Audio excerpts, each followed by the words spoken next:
Karnataka వాల్మీ scam ఇప్పుడు దేశవ్యాప్తంగా ప్రకంపనలు సృష్టిస్తుంది. తెలంగాణలో కాంగ్రెస్ నాయకులకు ఈ స్కామ్లో సంబంధాలున్నట్లు బీఆర్ఎస్ నాయకులు ఆరోపిస్తున్నారు. మరోవైపు తెలంగాణలో ఎక్కడ చూసినా ఈ హైడ్రా పేరే మారుమ్రోగిపోతుంది.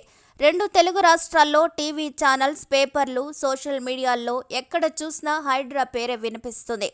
హీరో నాగార్జునకు చెందిన ఎన్ కన్వెన్షన్ ఫంక్షన్ హాల్ కూల్చివేతతో హైడ్రా పేరు తెలుగు రాష్ట్రాల్లో మరింతగా తెలిసింది. హైడ్రా పేరు వింటేనే భూ కబ్జాలకు పాల్పడిన వారు, ప్రభుత్వ భూముల్లో అక్రమ నిర్మాణాలు చేపట్టిన వారు వణికిపోతున్నారు. అయితే ఈ హైడ్రామా అంతా కూడా కర్ణాటక వాల్మీకి స్కామ్ నుంచి తెలుగు రాష్ట్ర ప్రజలను డైవర్ట్ చేయడానికి రేవంత్ రెడ్డి ఆడుతున్న హైడ్రామా. ఈ హైడ్రా అని కర్ణాటకలో జరిగిన ఈ భారీ వాల్మీకి స్కామ్లో తెలంగాణ కాంగ్రెస్ నాయకులకు లింక్ ఉందని బీఆర్ఎస్ నేత, మాజీ మంత్రి కేటీఆర్ ఆరోపిస్తూ హైదరాబాద్లోని 9 మంది బ్యాంక్ ఖాతాలకు వాల్మీకి కార్పొరేషన్ డబ్బు 45 కోట్లు బదిలీ జరిగిందని, అవి ఎవరి ఖాతాలని తీగలాగితే తెలంగాణ కాంగ్రెస్ డొంక మొత్తం కదులుతుందని ఎక్స్లో కేటీఆర్ వీడియో పోస్ట్ చేశారు. అసలు ఈ వాల్మీకి స్కామ్ ఏంటి? కర్ణాటక వాల్మీకి స్కామ్లో తెలంగాణ కాంగ్రెస్ నాయకులకు సంబంధం ఏంటి? మధ్యలో ఈ హైడ్రా ఏంటి? ఈ విషయాలనే ఈ వీడియోలో తెలుసుకుందాం. Karnataka Maharshi Valmiki scheduled tribes development corporation లిమిటెడ్కు చెందిన పలు బ్యాంక్ ఖాతాల్లో ఉండాల్సిన 187 కోట్లు పక్కదారి పట్టాయి. Valmiki corporation account superintendent P. Chandrasekaran గత మే 26న ఆత్మహత్య చేసుకునే ముందు ఓ 6 పేజీల సూసైడ్ నోట్ రాశారు. ఈ నోటులో వాల్మీకి స్కామ్ గురించి బయటపెట్టారు పి. చంద్రశేఖరన్. అయితే ఈ స్కామ్పై విచారణ జరపాలని కర్ణాటక ప్రభుత్వంపై ఒత్తిడి పెరగడంతో సిద్ధరామయ్య ప్రభుత్వం సిట్ ఏర్పాటు చేసింది. ఇక ఈడీ సైతం రంగంలోకి దిగింది. లోక్సభ ఎన్నికల్లో మద్యం, డబ్బు పంచడమే కోసమే వాల్మీకి స్కామ్ చేసినట్లు ఈడీ సిట్ విచారణలో తేలింది. దీంతో ఈ స్కామ్లో భాగమైన మాజీ మంత్రి నాగేంద్ర, వాల్మీకి కార్పొరేషన్ చైర్మన్ బసనగౌడ్ దద్దల్, మరో 2 బ్యాంక్ అధికారులు సహా మొత్తం 11 మందిని ఈడీ అరెస్ట్ చేసింది. అయితే ఆ స్కామ్లో 187 కోట్లలో తెలుగు రాష్ట్రాలకు 90 కోట్లు చేరినట్టు సిట్ తన రిపోర్ట్లో వెల్లడించింది. కాగా ఈ స్కామ్కు నైతిక బాధ్యత వహిస్తూ కర్ణాటక మంత్రి బి. నాగేంద్ర తన పదవికి రాజీనామా చేశారు. అయితే బీఆర్ఎస్ నాయకులు కర్ణాటక నుంచి డబ్బు అక్రమంగా తెలంగాణలోని కొన్ని అకౌంట్లకు డబ్బు వచ్చిందని, ఆ అకౌంట్లు ఎవరివో చెప్పాలని అంటున్నారు. ఇదే మాటను కేటీఆర్ కూడా ప్రశ్నించారు.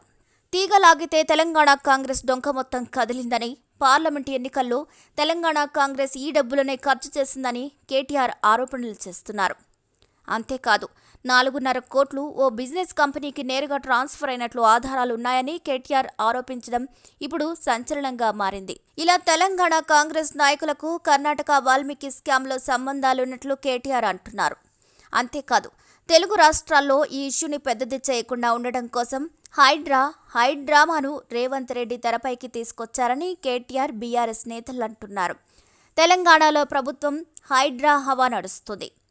కబ్జాకు గురైన ప్రభుత్వ సంపదను కాపాడుతూ ప్రజల్లో మంచి పేరు సంపాదించుకుంటుంది రేవంత్ రెడ్డి ప్రభుత్వం.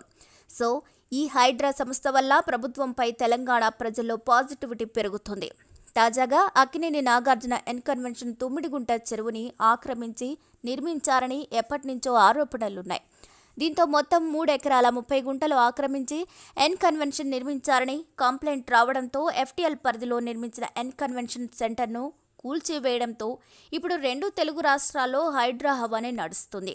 కాగా ఈ హైడ్రా డ్రామా అంతా కూడా కర్ణాటక వాల్మీకి స్కామ్ను పక్కదారి పట్టించేందుకే అని, ఈ వాల్మీకి స్కామ్ కాంగ్రెస్ అధిష్టానం సూచనలతోనే కర్ణాటక కాంగ్రెస్ ప్రభుత్వం చేసిందని, స్కామ్లో 44.6 కోట్లు హైదరాబాద్కు చేరడాన్ని చూస్తే ఇక్కడి కాంగ్రెస్కు కూడా ఈ సంస్థతో సంబంధం ఉన్నట్లు అర్థమవుతుందని బీఆర్ఎస్ నేతలు, ప్రతిపక్ష నేతలు పలువురు అనుమానాలు వ్యక్తం చేస్తున్నారు.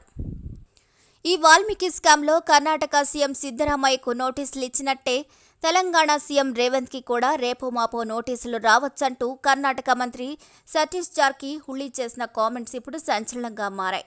అయితే మొత్తం 95 కోట్లు అవినీతి జరిగిందని కర్ణాటక సీఎం సిద్ధరామయ్య స్వయంగా ఆ రాష్ట్ర అసెంబ్లీలో ప్రశ్నించడం, సిద్ధరామయ్యను తొలగిస్తే తెలంగాణలో కాంగ్రెస్ ప్రభుత్వము కూలుతుందని ఆ రాష్ట్ర మంత్రి సతీష్ జార్కిహొళి అనడం ఇప్పుడు బీఆర్ఎస్ నేతలు కూడా విమర్శలు చేస్తున్నారు. ఇక ఇదిలా ఉంటే మరోవైపు ఈ స్కామ్లో ఈడీ ముందుకు పోతుంది. మరి ఈ వీడియోపై మీ అభిప్రాయాలను కూడా ఖచ్చితంగా కామెంట్ ద్వారా తెలియచేయండి. మరిన్ని అప్డేట్స్ కోసం మా ఛానల్ని తప్పకుండా లైక్ చేయండి, షేర్ చేయండి, సబ్స్క్రైబ్ చేయండి.